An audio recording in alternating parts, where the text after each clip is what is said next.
Ketika Rasulullah rembukan sama sahabat, kita dengan apa memaklumatkan orang kalau waktu sholat masuk? Ada sahabat yang usul pakai kentong, dzakalin nasoro, itu Nasrani. Ya pakai buk itu semacam trompet besar, dzakalil Yahud. Kemudian ada yang usul kalau gitu api ya Rasulullah, dzakalil Majus. Sehingga dari hadis itu Mbah Hashim berpikir kentong itu haram. Tapi Mbah Fakih Mas Kumambang itu mengkritik Mbah Hashim dengan ngarang kitab Hazurru'us Antahrimin Nakus. Jadi beliau komentari kitab itu sambil geleng-geleng kepala. Kitab kok keliru nganti ngono itu. Jadi cara pikirannya siapa Ki Fakih. Kentong di Indonesia itu kanggo wedhus dicolong gitu.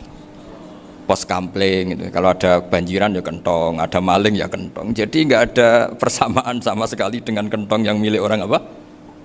Nasrani. Sehingga di pondok saya itu ada kentong tapi jelek sekali. Karena itu satu-satunya cara supaya beda dengan kentong yang di gereja. Kalau elek kan mirip kentong di pos kampling. Itu ya agak-agak ilmiah sedikit.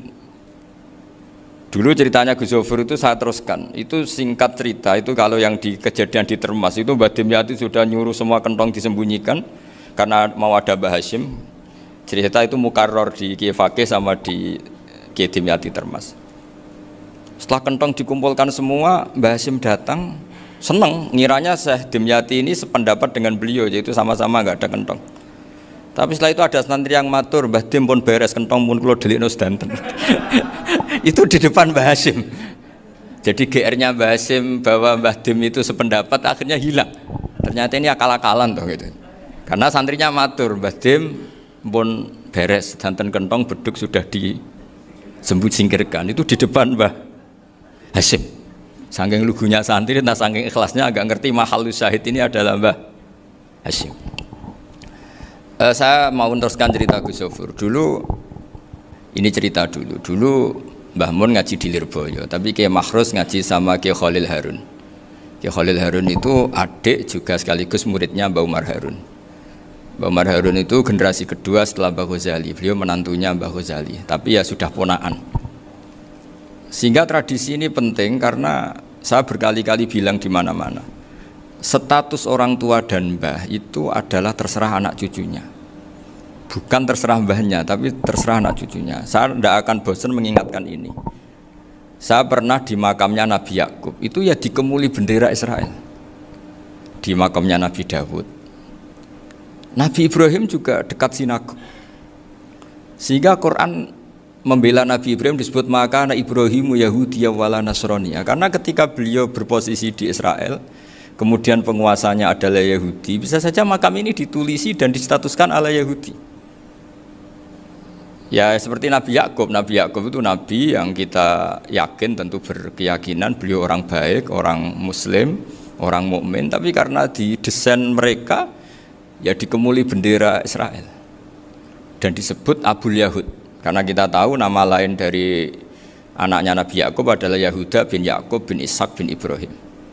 Sehingga perasaannya orang Yahudi menjadi Yahudi itu yang ngikuti mbah-mbahnya. Nah khawatir saya ketika buyut-buyut kita kaya. Buyut saya itu orang kaya dulu, namanya Badur Rahman. Itu kaya sekali, tanahnya banyak. Dulu cerita Mbah Hashim ya kaya sekali. Mbah Maksum juga kaya, Mbah Abdul Aziz juga kaya. Karena dulu itu inginnya kiai itu yo ketok sugih lah, gak ngel-ngelo santri. Tapi nanti kalau cucu-cucunya sudah ndak alim, itu tidak dianggap punya tanah itu karena untuk fasilitas santri. Aku tak kedonyan, mbah-mbahku ya kedonyan gitu. Buktinya tanah yombo gitu. Karena dia akan menafsiri sesuai cara berpikir. Makanya sanad keilmuan yang diceritakan Gus Zofur itu harus diulang-ulang.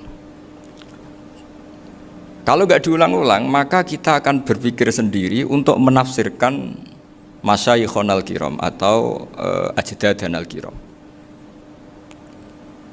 Nah, ini yang bahaya, yang sering Quran mengingatkan. Jadi ada status yang disematkan oleh anak cucu kayak orang Yahuda tadi, Yahuda bin Yakub bin Ishak bin Ibrahim, itu menstatuskan mbah-mbahnya yang bernama Ibrahim itu Yahudi.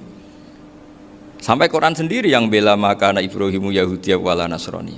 Karena secara geografis sekarang Ibrahim di Israel dan otoritas itu juga milik mereka, sehingga mereka bisa masang-masang atribut yang menunjukkan kalau itu Yahudi. Beberapa al-alim al-alamah yang minnah itu sudah wafat dan kadang-kadang zuriyahnya itu tidak kita. Kalau sekarang orang bahasakan kubu sebelah.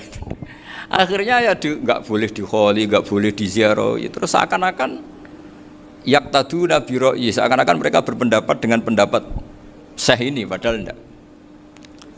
Nah, sehingga tradisi ketersambungan sanad tadi baik secara genetik atau secara asbab itu harus terjaga.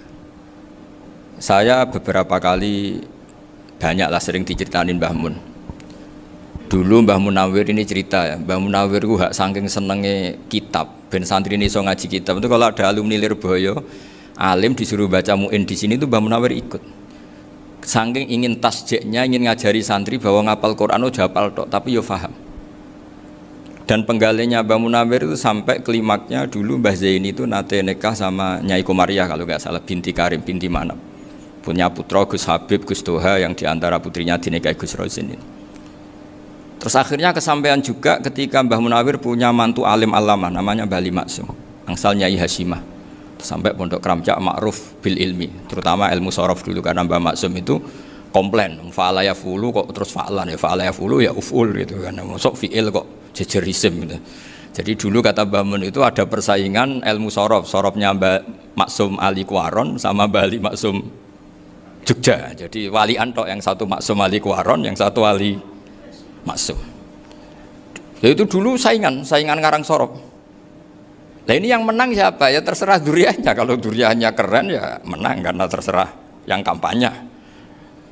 Saya bayangkan adekan Mbah Zubair tidak punya anak sealim Mbah Mun, mungkin kalau Mbah Zubair juga tidak sewow kalau punya putra Mbah Mun, karena saya berkali-kali bilang kalau dalam syair Arab itu kama takarroma, kadang dilafatkan kama tasyarrofa bi Muhammadin adnanu. Orang berpikir Adnan itu siapa? Itu karena ada Nabi Muhammad SAW. Orang mencari-cari Mbah Mun itu mencari Mbah Zubair karena ada Mbah Mun. Orang mencari Mbah Dahlan karena ada Mbah Zubair. Wong kok alime ngono iku bapake sapa? Wong kok alime ngono iku putune sapa? Tapi kalau kita ini sudah ndak alim, ini orang sudah nggak tertarik nyari-nyari leluhurnya karena dianggap selesai. Jadi yang dengan tanda kutip yang menghabisi mbah-mbahnya itu ya mesti cucunya. Ini mau ngamuk, mau peringatan, tapi ini juga peringatan pada diri saya sendiri. Jadi sehingga zuriyah ini penting. Kenapa para nabi mesti donga zuriyatan thayyibah? Kenapa selalu berpikir tentang zuriyah? Wa ja'alaha kalimatam baqiyatan fi aqibi. Karena zuriyah ini yang nanti bisa menstatuskan leluhurnya. Seperti tadi cerita Mas Maftuh, ini tak puji betul, saya hari ini tidak ingin gojlok supaya kewalian saya tidak tergerus oleh kedoliman. Saya pernah diceritain Gus Zofur, juga sering baca buku tentang Mbah Maksum. Dulu Mbah Maksum kalau wasiat kembali ya gitu, kamu harus NU dan harus mempertahankan NU, tapi tidak dengan cara membenci Muhammadiyah. Dulu Mbah Mun juga sering cerita, dulu Mbah Hashim itu ngaji Syekh Mahfud. Nah, Mbah Ahmad Dahlan dulu namanya Darwis sering ngaji sama Syekh Khotib Minangkabau. Zaman itu Syekh Khotib sudah modern, sudah ikut gerakan Abdu, gerakan Almanar. Sehingga bawaannya Mbah Ahmad Dahlan ini agak agresif. Yang Mbah Hashim karena hanya mulazim di Syekh Mahfud, hanya sesekali ngaji Syekh Khotib, beliau lebih seperti itu. Dan dua beliau ini sama-sama pernah ngaji Mbah Soleh Darat di Semarang, Mbah Hashim sama Mbah Ahmad Dahlan yang dulu namanya Darwis. Jadi ini masih min minuskatin wahidah mimam bain wahid. Sehingga kita tidak kaget ketika Mbah Ali Maksum mengomentari Muhammadiyah itu masih ahli sunnah wal jamaah. Makanya nanti terakhir saya baca kitabnya Mbah Ali dan sering saya pelajari. Andai kan kita ini sepakat dengan ilmu, ya kita tahulah. Kalau Abu Hanifah itu tidak kunut, Imam Syafi'i kunut, berarti kunut itu mazhabnya Abu Hanifah, bukan mazhabnya Mbah Ahmad Dahlan. Apa tidak kunut itu mazhabnya Abu Hanifah, bukan mazhabnya Mbah Ahmad Dahlan. Kita kunut itu mazhabnya Imam Syafi'i, bukan mazhabnya Mbah Hashim. Ini semuanya masih dalam bingkai ilmu. Adzan qobla subhi juga riwayatnya jelas. Tidak adzan ya sudah perilaku kita sudah jelas. Dulu Mbah Mun sering didik kita gitu. Saya sering dengar cerita kalau dulu Pak Air Fakhruddin begitu hormat sama Mbah Ali, apalagi zuriyahnya Mbah Azhar Basir. Nah beliau dulu ngaji di Termas. Dulu itu nggak ada masalah karena semuanya dianalisis pakai ilmu. Tapi sekarang pakai identitas, yang kunut tuh NU, yang nggak kunut Muhammadiyah. Berarti Abu Hanifah itu Muhammadiyah, Imam Syafi'i itu NU. Berarti Imam Syafi'i itu ya anak buahnya Ki Miftahul Ahyar kira-kira gitu kan anak buahnya Pak Said Akil. Kan terus jadi repot. Dulu kita ini pengagum ilmu bukan pengagum perbedaan. Sehingga di sini yang saya kagum dari sekian ceritanya Mbah Ali Maksum, supaya kitab ini to the point, supaya nggak lama-lama karena waktunya juga. Nanti kalau kemalaman ini kena semprit ini sudah. Ini diantara yang diceritakan Bali itu unik. Imam Syafi'i itu sering tawassul, sering wasilah sama siapa itu? Abu Hanifah. Ini sudah tak petakan, saya baca yang sensitif lah, so yang ini ya. Ziyar al-Babus Samin, terus sebentar ini yang bab tawassul.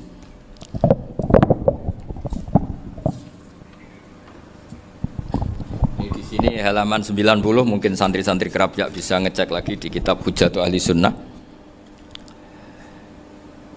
Ketika cerita tawassul, di antara yang diceritakan Mbah Ali Maksum adalah perilaku ya, bukan sekedar statement tapi apa? Perilaku. Perilakunya Imam Syafi'i atau ahwalnya kalau bahasa halusnya, yang selalu ke makamnya Abu Hanifah untuk tawassul. Padahal Imam Syafi'i itu orang yang secara ilmu sering kritik Abu Hanifah. Jadi ini saya baca ini di halaman 100, jadi tawassul mulai halaman 9 berapa ini sampai halaman ini yang qala sami'tu Syafi'iyya yaqul inni la atabarraku bi Abi Hanifah wa aji'u ila qabri fi kulli yaumin zairan fa idza uridat li hajatun shallaitu rak'atain, halaman 100, waji'tu wa sa'altu wa ta'ala al hajat indahu fama tab'udu anni hatta tuqda. Kanal Imam Syafi'i ayyama huwa bi Baghdad yatawassalu bil Imam Abi Hanifah yaji'u ila dorihi fayusallimu alaihi wa yatawassalu ila Allah bihi fi qada'i hajati. Terus wa yatawassalu Imam Ahmad bi Imamina Syafi'i. Jadi di antara yang diceritakan Mbah Ali Maksum itu betapa Imam Syafi'i yang terkenal sering mengkritik Abu Hanifah dalam tatanan fikih karena beliau tidak percaya ada istihsan. Abu Hanifah berpendapat adanya istihsan, dan kita tahu lah ikhtilafu Syafi'i wa Abu Hanifah itu besar sekali. Tapi beliau itu tahu Abu Hanifah itu orang yang sangat soleh. Abu Hanifah itu kalau ketemu sama orang yang utang beliau itu yang lari bukan yang utang Abu Hanifah, karena takut orangnya itu izin. Jadi kalau ketemu yang utang di jalan itu yang sembunyi itu Abu Hanifah. Kenapa engkau sembunyi? Ada yang utang saya lewat, nanti orangnya malu. Jadi setingkat Robi'ah Adawiyah itu beliau di rumah ada maling itu sembunyi. Ditanya kenapa engkau sembunyi? Malu, gak ada yang dimaling. Malu sama malingnya karena serumah itu gak ada barang yang layak dicolong itu. Itu Robi'ah dia sembunyi. Itu yang bisa niru itu Abu Hanifah. Jadi wali-wali besar ini ternyata saling menghormati dan saling tawassul. Nah saya berharap tawassul ini bukan sekedar perilaku sosial, tapi memang ada sanatnya.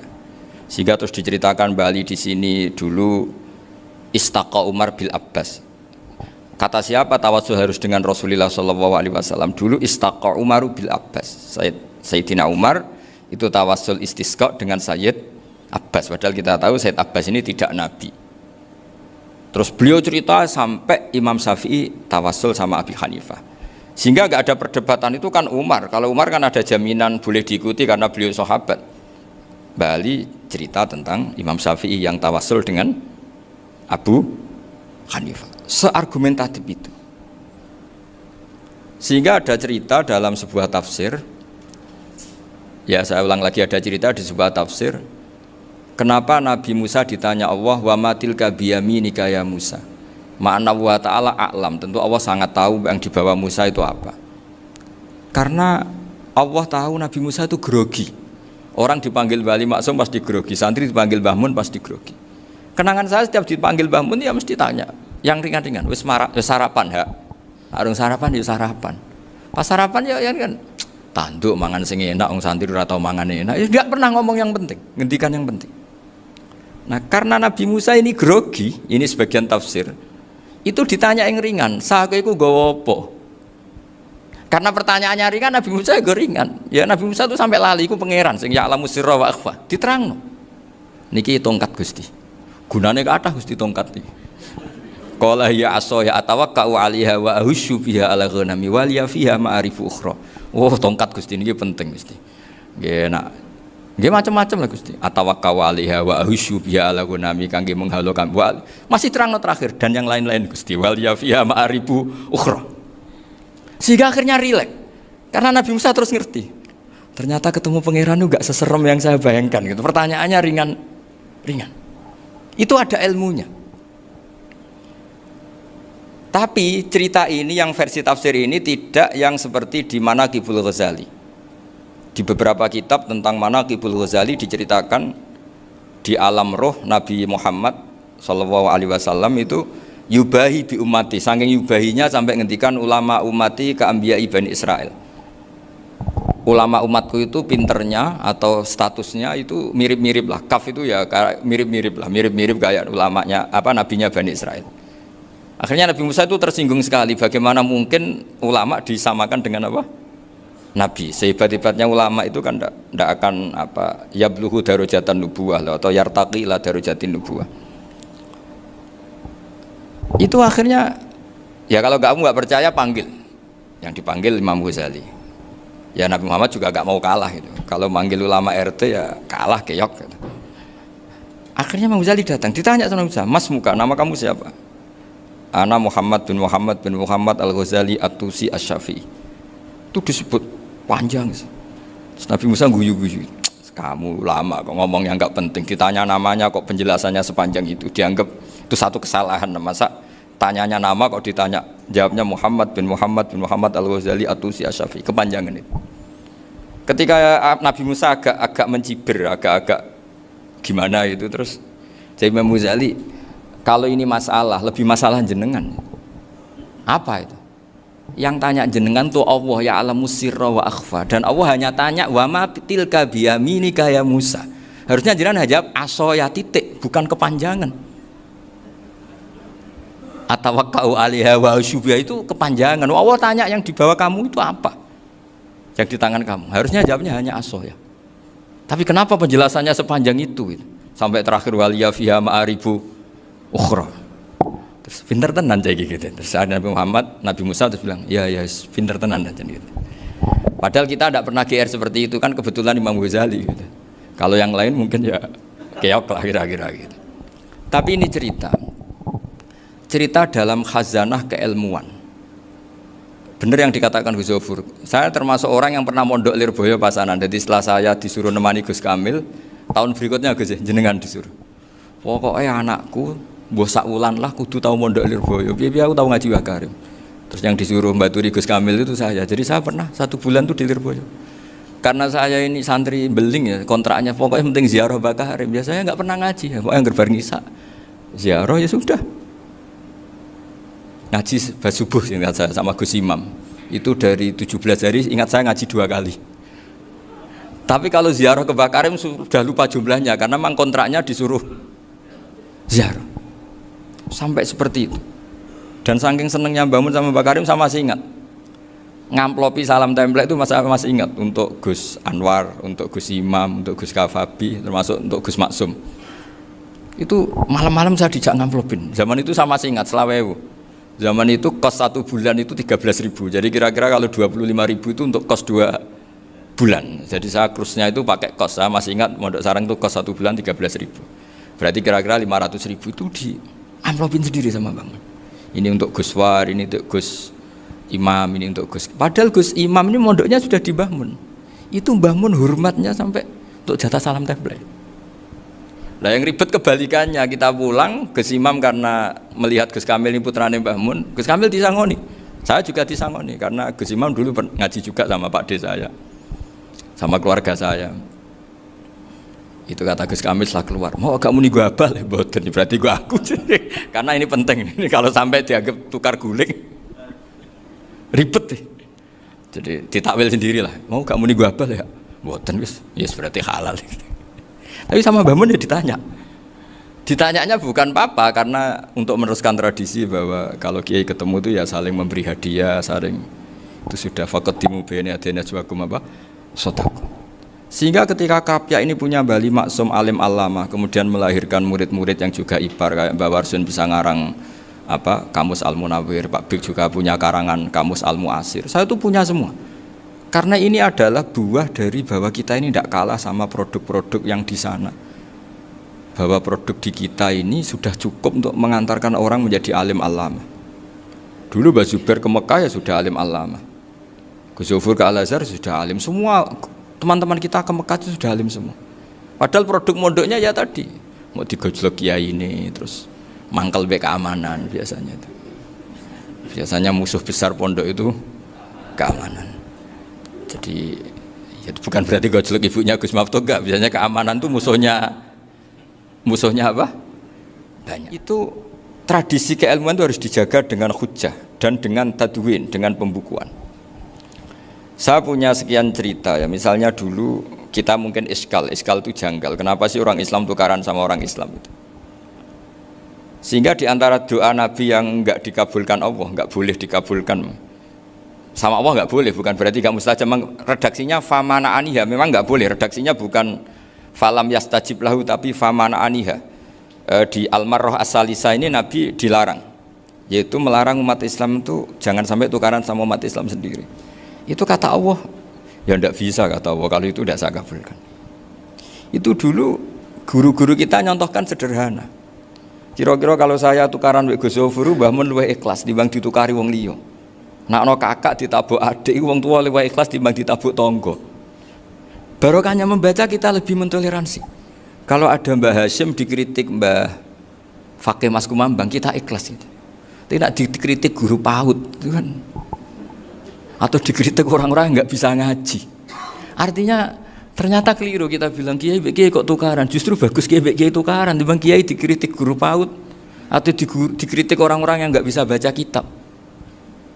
Akhirnya barokahnya baca kita menjadi tahu. Dulu Mbah Mun sering cerita, ini masih cerita silsilah ya. Jadi Mbah Ali Maksum tadi kita tahu di antara guru besarnya Mbah Ali Maksum tentu Mbah Mahfud Termas. Beliau adalah adik dari Kiai Mahfud Termas. Mbah Dimyati ini adik Kiai Mahfud Termas. Itu punya saudara namanya Abdul Razak, juga punya saudara namanya Dahlan. Itu yang membawa Thariqah Syadziliyah di Solo Raya, yang sekarang alhamdulillah diteruskan Gus Wafi. Dulu di antara pesannya Mbah Mun ke saya, hak Wafi kandani kon ziarah ning Mbah Dimyati. Mergo Thariqah Syadziliyah dulu itu yang bawa keluarganya Mbah Dimyati. Jadi semuanya ini masih dzurriyyatan ba'duha min ba'd. Nah pesan saya karena tadi Mbah Munawwir yang termasuk orang pertama yang bawa Quran, bawa qiraah sab'ah. Kenapa saya bilang termasuk? Karena kalau bilang paling yang pertama ini nanti butuh data. Dan itu agak kerepotan lah. Tapi yang jelas mimman istahara lah. Mimman istahara yang membawa sab'ah ke sini itu adalah Mbah Munawwir. Terus beliau ngajarkan diantaranya ke Mbak Arwani, pakai kitab Satibi, pakai kitab Nazmus Satibi.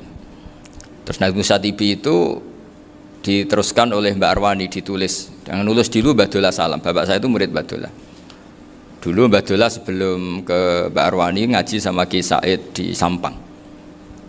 Bapak saya sebelum ngaji di Mbah Dola sudah hafal Quran lewat buyut saya sendiri namanya Ki Zubaidi. Yang Ki Zubaidi akhirnya jadi menantunya Mbah Ahmad Syuaib. Jadi buyut saya kandung ini namanya Sofiyah, itu angsal keluarga Lasem, yang adiknya Sofiyah ini punya adik Badi'ah yang jadi ibunya Ki Sahal. Terus Ki Sahal punya Mbak Yu namanya Muzayanah, punya di garwa Ki Mansur punya anak Gus Qayyum. Jadi dulu ibu saya, ibunya Gus Sofur, ibunya Pak Maftuh itu semuanya di Lasem. Karena saya dari keluarga Gen ya Lasem, dari keluarga sanad guru ya Lasem. Tapi Lasem Bahdawi itu dulu ngajinya di Mbah Umar Harun di Sarang.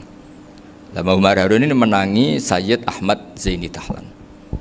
Sayyid Zaini Ahmad Zaini Dahlan ini punya cucu keempat yang hidup di Sedan, terus makamnya di Lasem, namanya Habib Haidar, itu yang nulis biografinya Mbah Maksum. Mbah Maksum bukan Bali, biografinya Mbah Maksum itu ditulis oleh Habib Haidar, namanya Haidar bin Hasan bin Sodaqoh bin Ahmad Zaini Dahlan. Nah, Habib Haidar ini menantunya Sayyid Hamzah Sato. Hamzah Sato itu Hamzah bin Abdullah bin Umar, itu kakaknya Sayyid Abi Bakar Sato, Sohibul I'anah. Nah Sayyid Umar ini yang dulu ngajari mbahnya Mbah Mun namanya Ahmad bin Syuaib. Nah, di antara ajarannya adalah baca kitab-kitab kecil yang bisa dihafal. Dibawalah ke sarang jadi metode muhafadzah. Tapi kemudian lama-lama oleh pondok itu jadi syarat kenaikan kelas. Dulu nggak ada muhafadzah untuk kenaikan kelas ya, supaya orang alim itu harus hafal. Lama-lama dipakai syarat untuk muhafadzah. Jadi semua ini sanad harus kita ingat supaya kita bisa menjaga tradisi. Termasuk tradisi ini kiai seneng jagungan, terus ngomong ra penting. Itu juga sanad. Setahu saya Mbah Mun itu kalau ketemu bapak ya guyon terus. Saya punya kenangan tuh yang dulu agak iskal tuh begini. Ada isu lah, entah isu entah hoax entah apa, ada kaji itu agak beling itu, pokoknya beling lah gitu. Seneng siapa itu, rondo lah apa. Pokoknya beling gitu. Ketika Mbah Mun dilaporin tamu kalau kaji itu beling sama rondo itu, Mbah Mun tanyanya lucu. Lu ayu no cung, wayu banget Mbah. Wayu. Itu bapak juga bakas ayu nih. Dulu saya sekali ini kiai kok bakas wong ayu, bakas bodine barang lah kira-kira gitu. Tapi setelah saya tambah alim, tambah ngerti itu, kata bapak gini, ya abek bakas ayu hak timbang iya no malah kozaf. Ternyata seni. Sekali Mbah Mun atau bapak bilang waji kok zino kaji, maka larinya ke kozaf. Maka menghindari bahasa menuduh, ngomong yang nggak penting. Loh ayu no. Jadi kiai dulu tuh orang sok suci tapi menghindari hal-hal yang jadi punya seni untuk ngelola kehidupan. Orang bermalam-malam jagungan sama teman asik itu kan perlawanan terhadap nafsu kita, syahwat kita untuk mungkin nikmati dugem di bar atau di tempat-tempat maksiat. Itu setan di Indonesia tuh kakuati sama Kiai Jawa. Orang supaya nggak tertarik maksiat itu Kiai Jawa cukup ketemu kancane masak terong guyon, gejol-gejolokan zaman mondok, sewengi lulus sangka maksiat. Bar wis tutup. Perlawanannya sederhana, nggak pakai tahajud, nggak pakai wiridan, karena Kiai Jawa juga koyoknya rapati potongan ahli ibadah gitu, jagungan gitu. Jadi setahu saya itu pernah lihat Bali itu sekali ketika beliau ngisi ceramah di Mbah Hamid Bedowi, saya masih kecil diajak bapak. Dulu kalau bapak ngelihat Bali sama Mbah Hamid itu mesti nangis, karena dua orang alim bertemu. Yang akhirnya ya bisanan itu Mbah Hamid punya anak Gus Nasih, di sini ada Mbah Nafisa, terus jadi Mbak Salih Hindun itu. Jadi dulu tuh ya guyon terus ketika ketemu. Itu yang sering bodoni Mbah Hamid itu ya Ki Bisri. Ki Bisri itu kalau datang ke Ki Hamid Pasuruan, nak wali tenan aku teko ditata nomangan. Jadi ukurannya ya. Ternyata sampai sana dikei mangan tenan. Masih belum mengakui, kan nak wali tenan aku kiai rung di mobil, dongakno aku di mobil. Sudah kalah satu seri itu masih gak terima. Lalu itu Mbah Hamid akhirnya berdoa, ayo monggo, mugi-mugi Ki Bisri gak ada mobil. Itu setelah didoain masih tanya, mereknya apa merek? Jadi itu Mbah Hamid jawab, ya paling Holden itu. Nah, paling Holden. Itu nyari mobil itu ya adalah dapatnya Holden. Suatu saat Mbah Bisri diundang Mbah Hamid gak dikasih bisyarah. Karena utangnya sudah banyak Mbah Hamid, Mbah Bisri ini utang doa tadi. Itu ya gak dikasih bisyarah, ya gak mau kesang apa-apa kelambimu kayak aku. Didol sama mukhibbinya Mbah Hamid, itu harganya melebihi jatah bisyarah. Ketemu Mbah Hamid, Kang, susu Kang, mergo. Jadi dulu itu rileks, makanya ini yang diceritakan ke Zofur. Sebetulnya kalau kiai-kiai itu bersanad itu ya rileks, hidupnya itu rileks. Karena rileks ini perlawanan terhadap kemungkaran. Saya dulu musyawarah sering sama Gus Zofur usul fikih. Itu jelas di antara yang ditulis Lubil Usul itu. Ya kita tahu tadi misalnya sanad usul fikih, Mbah Ber itu sangat al-usuli Kiai Zubair Dahlan, abahnya Mbah Mun. Punya murid di antaranya Kiai Sahal. Kiai Sahal punya karangan Thariqatul Husul fi Syarhi Lubil Usul. Itu Thariqatul Husul itu beliau ngendikan dalam mukaddimah bahwa saya bisa mensarah ini berdasar ngaji maknani sama Mbah Zubair. Terus beliau mengutip sarah itu dari kitab Nailul Ma'mul. Beliau ngendikan binus khotin khotiyah ghairi matbu'ah. Dan itu ditemukan di Kiai Mansur di Lasem, karena Kiai Mansur iparnya Mbah Sahal. Mansur bin Khalil itu diantara katibnya Syekh Mahfud. Jadi semuanya ini sambung. Mbah Ber saking ahli usul fikihnya, kalau ngajar usul fikih itu kalau guyon takriran saya ini lebih memahamkan ketimbang sarah. Ya sudah, terus Mbah Zubair Kiai Fakih, terus Syekh Mahfud. Di sini Syekh Mahfud termasuk orang yang dekat Mbah Munawir, sampai putrane Mbah Mahfud namanya Gus Muhammad dibawa Mbah Munawir kemudian mondok di Termas diantaranya, terus dinikah jadi menantunya kalau nggak salah Haji Taslim di Betengan, kemudian sekarang juriannya Mbak Mahfud di Betengan. Ini nggak boleh hilang secara seperti itu. Diantara di usul fikih diterangkan, ketika diantara 5 hukum itu ada yang bernama mubah. Mubah itu boleh dilakukan, boleh ditinggalkan, dan kalau dilakukan ya tidak berpahala, tidak disiksa. Itu ada ulama yang protes nggak bisa seperti itu. Itsma min mubahin ila wa tahaqqaqu bihi tarku haramimma fa'il zamu minas sukun tarkul qatli wa minas sukut tarkul qadaf.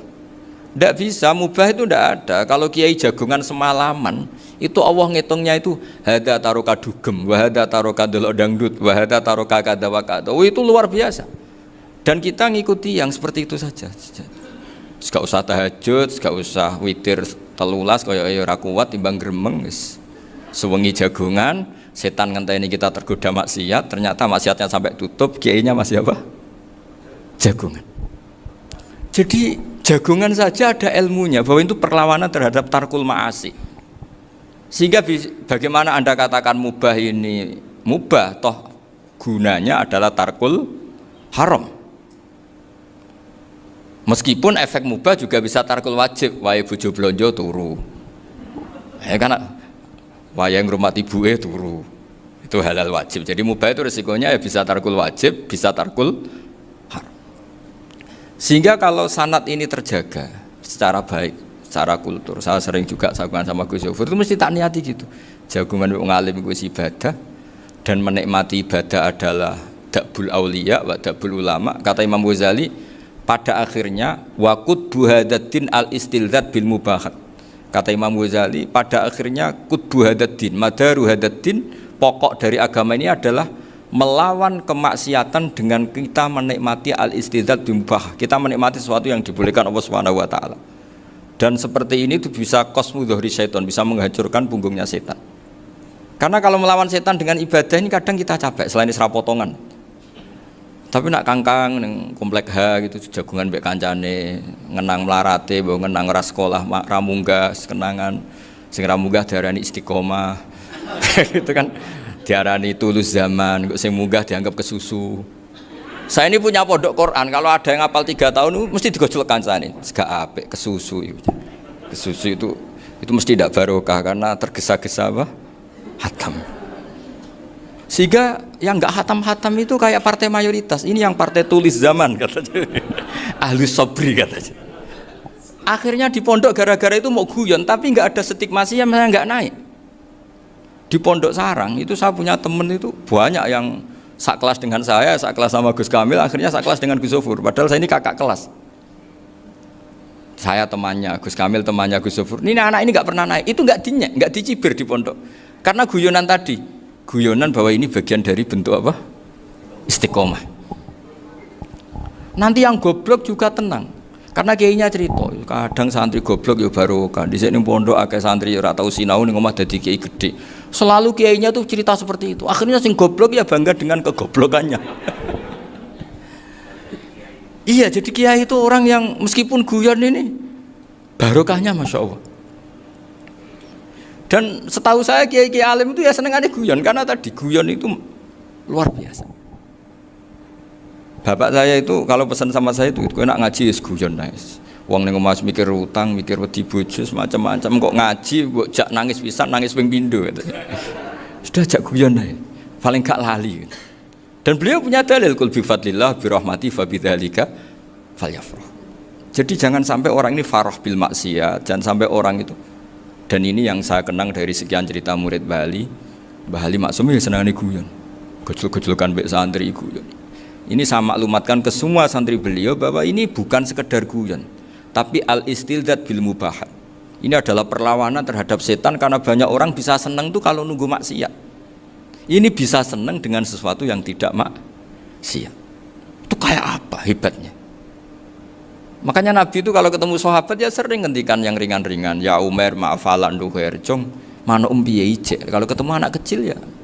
Nanti ketemu yang tua-tua yang sudah nggak bisa mikir ya cerita-cerita. Saya mohon sekali murid-murid kerap ya jangan hanya ngaji fikih. Kalau hanya ngaji fikih itu posisi Abu Hanifah itu seakan-akan nyun sewu orang yang sangat tidak ahli hadis. Karena beliau di situ kelihatan kalah sekali dengan Imam Syafi'i. Apalagi di perdebatannya Muhammad bin Hasan Asy-Syaibani dengan Imam Syafi'i itu kelihatan sekali betapa Abu Hanifah itu orang yang nyun sewu ditinggalkan dalam ilmu hadis. Sampai beliau hanya dapat gelar min ulama ahli ra'yi, termasuk ulama yang kuat logikanya. Juga harus baca kitab-kitab seperti ini. Ternyata di balik Imam Syafi'i mukhalif pada beliau di bab-bab fikih, perilakunya sangat hormat. Sampai beliau tuh kalau tawassul ke kuburannya Abu Hanifah. Dan beliau ngendikan an-nasu fil fiqhi iyalun ala Abu Hanifah. Semua orang yang ahli fikih itu masih anak buahnya Abu Hanifah. Saya berkali-kali cerita, mazhab Syafi'i itu alatut tadhir hanya dua, yaitu alma wa turab. Abu Hanifah nambahi wanar. Alasannya Abu Hanifah, orang mukmin yang dosanya banyak itu dibakar di neraka, dan alasannya Allah litadhirihim, untuk mensucikan mereka. Sehingga pikirannya Abu Hanifah, an-nar itu min alatit tadhir. Apa yang terjadi ketika bata itu batu bata yang dibakar, di situ campur teledong, campur apa-apa, itu kalau sudah mazhab Abu Hanifah selesai, sudah suci, karena sudah ngelewatin pembakaran. Meskipun kita tidak akan kalau kehilangan air terus wudhu dengan api, bisa bunyak semua itu. Tapi apapun itu menjadi solusi. Sehingga saya punya kitab namanya Ikhtilafu Malik, Ikhtilafu Malik wa Abu Hanifah atau Ikhtilafu Syafi'i ma Abu Hanifah. Itu kelihatan sekali kalau Abu Hanifah itu nyuruh posisinya kalah. Karena yang ngarang orang-orang Syafi'i. Tapi kalau melihat kitab-kitab kewalian, misalnya di kitab Mizan Kubro ini juga sering disebut kisah itu Mbak Ali Maksum tentang Imam Sa'roni. Berkali-kali beliau mengutip Mizan Kubro. Itu Abu Hanifah adalah orang yang sangat mukasyafah. Artinya ketika Nabi cerita air wudhu itu menjatuhkan dosa, tidak ada air wudhu yang jatuh ke kamu kecuali saat itu juga dosa kamu jatuh. Itu beliau datang ke Madharota Kufah. Kemudian beliau bilang sama si orang tua tadi, tub anizina. Orangnya terus bilang atubu minazina. Ada lagi pemuda datang dibilangin tub an ukuki walideka, terus bilang tub tu an ukuki walidaya.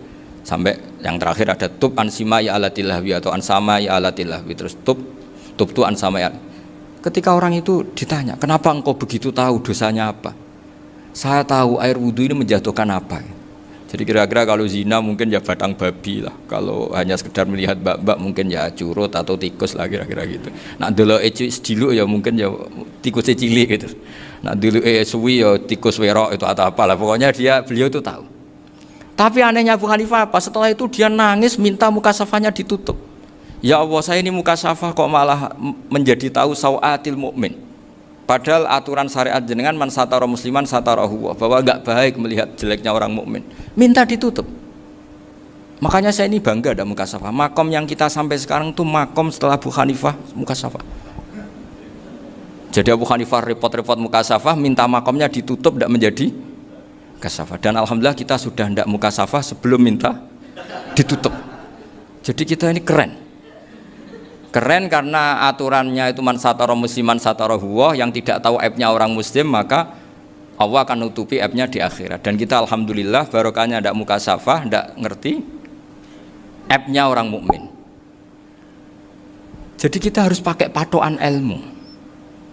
Saya ulang lagi, kita harus pakai patokan. Makanya saya tahu betul ketika Kiai Hamid Pasuruan, beliau dulu ngaji Jamul Jame, ngaji Juman, Bali Maksum di sana sama Gus Habib, sama Gus Muhammad bin Mahfud, termasuk mbah saya kandung dulu Kiai Sidik, mbah saya yang dari itu juga ngaji di Termas.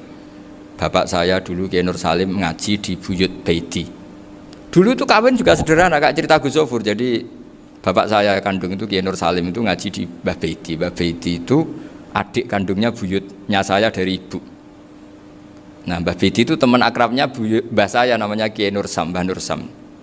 Singkat cerita terus Nur ke Jorabi Arabekno itu. Setelah bapak saya ke Badullah mau ditawarin jadi mantu, kata bapak saya kula pun dipek mantu Mbah Baiti. Akhirnya dapat ibu saya itu.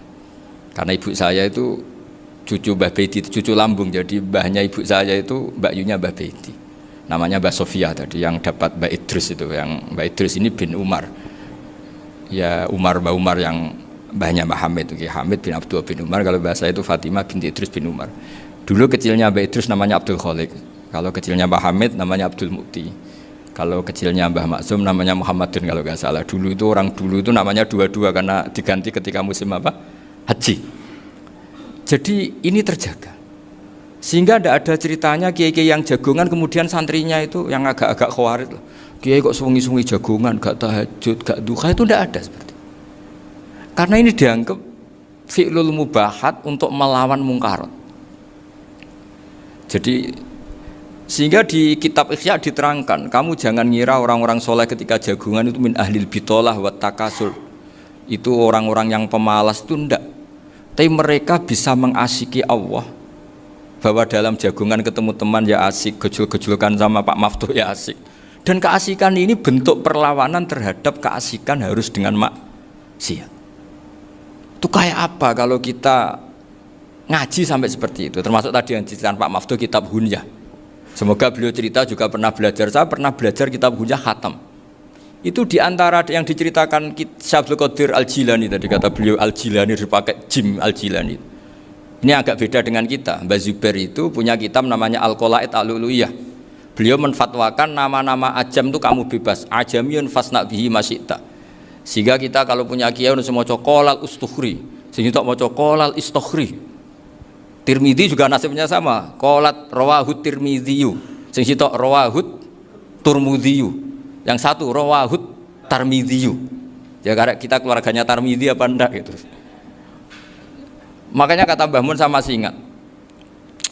Kata cerita Gus Zofur tadi, adabnya Gus Zofur itu cerita tentang keluarga ibunya, padahal keluarga ibunya juga orang-orang soleh yang luar biasa.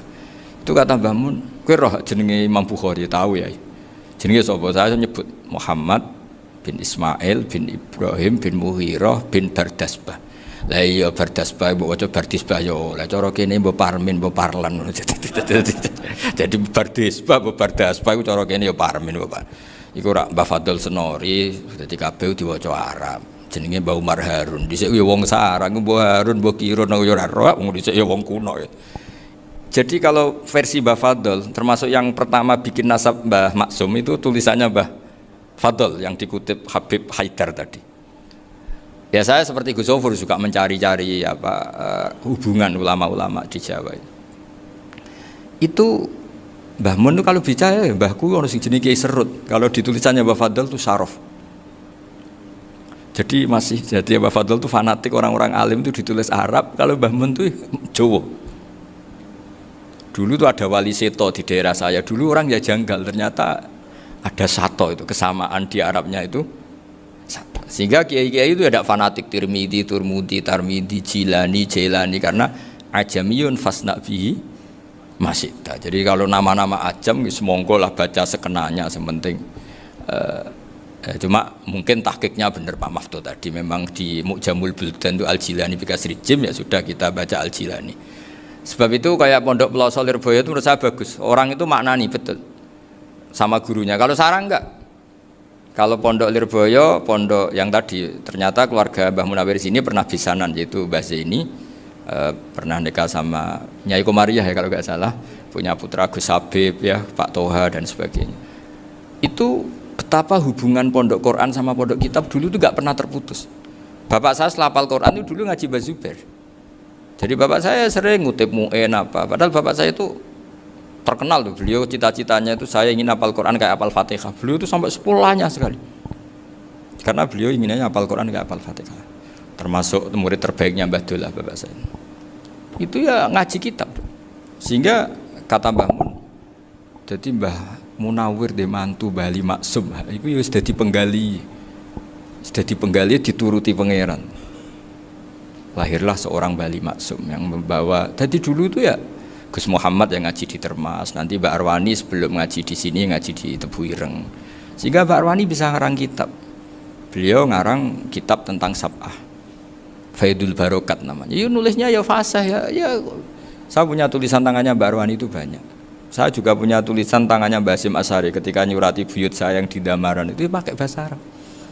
Jadi dulu itu Mbah Ali Maksum juga sama, surat-suratannya dulu sama tokoh-tokoh Muhammadiyah ya bahasa Arab. Nah ini harus kita dengar dari abna, dari bahwa Mbah Maksum kemarin yang diceritakan Gus Zofur di Khol Mbah Maksum, kue kudu belo NU, kudu tetap NU, tapi bukan dengan cara membenci Muhammadiyah. Tadi Pak Maftuh menguatkan sanad itu dari Pak Atabik bahwa Muhammadiyah termasuk ahli sunnah wal jamaah. Karena sama-sama tidak sabus sahabat, sama-sama ikromus sahabat dan sama-sama bermadhab. Nah soal akhirnya ada beberapa yang usrapati seneng ngaji, ini yang agak ribet. Tapi kamu tidak usah ngeritik Muhammadiyah agak seneng ngaji, kayaknya juga sama, kita nggak seneng ngaji juga banyak itu. Jadi kalau ngeritiknya masalah itu kan kita ya agak-agak sama. Ya jadi ternyata di sini, terus ini yang terakhir supaya nggak lama-lama, Bali juga punya sisi